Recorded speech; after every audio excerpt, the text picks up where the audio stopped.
Hello and welcome to a new episode of Executive Insights. My name is Pether.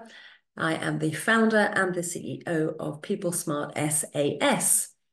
For this episode and also the following episode, I would like to talk a little bit more about the topic of toxic cultures, toxic leadership, and maybe give you some food for thought in relation to those topics within your organizations.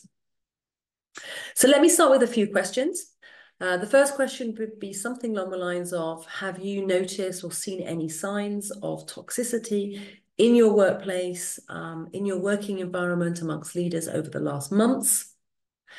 And second question, what have you tried to do about it or done about it to address those obviously unnecessary and unwanted and very unpleasant situations? I will start by giving a definition. So a definition for a toxic workplace is an unhealthy work environment that negatively impacts an employee's attitude, job attitude, their general well-being and productivity.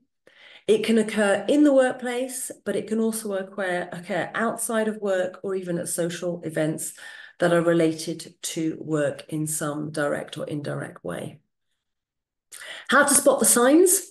Well, you often hear things like feelings such as disrespect, fear. You see people not speaking up. You hear things being talked about, such as people feeling sidelined or even bullied, discriminated in some way. Turnover rates are another sign, if you like, of something going on in terms of the culture, potentially toxic, albeit some high-tech industries obviously have very high turnover rates simply because people with niche skills have the ability to move around a lot.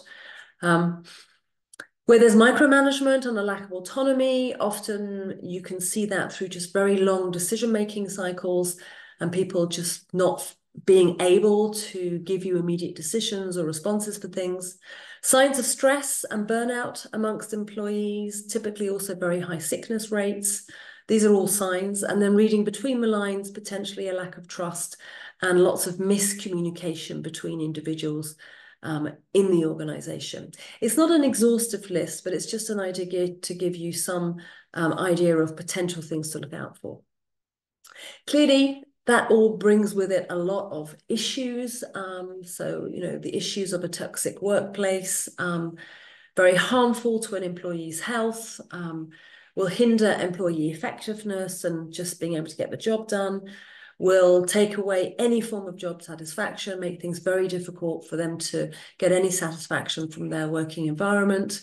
It could potentially impact engagement with work and thus cutting also the strong links with teams, within teams, between teams, intra-teams, and also in many places in the world, clearly, it is something which is punishable by law as it is actually an offence.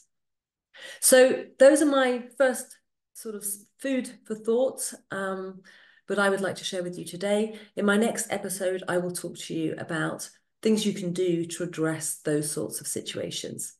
In the meantime, I wish you well, stay tuned, and see you very soon. Bye-bye.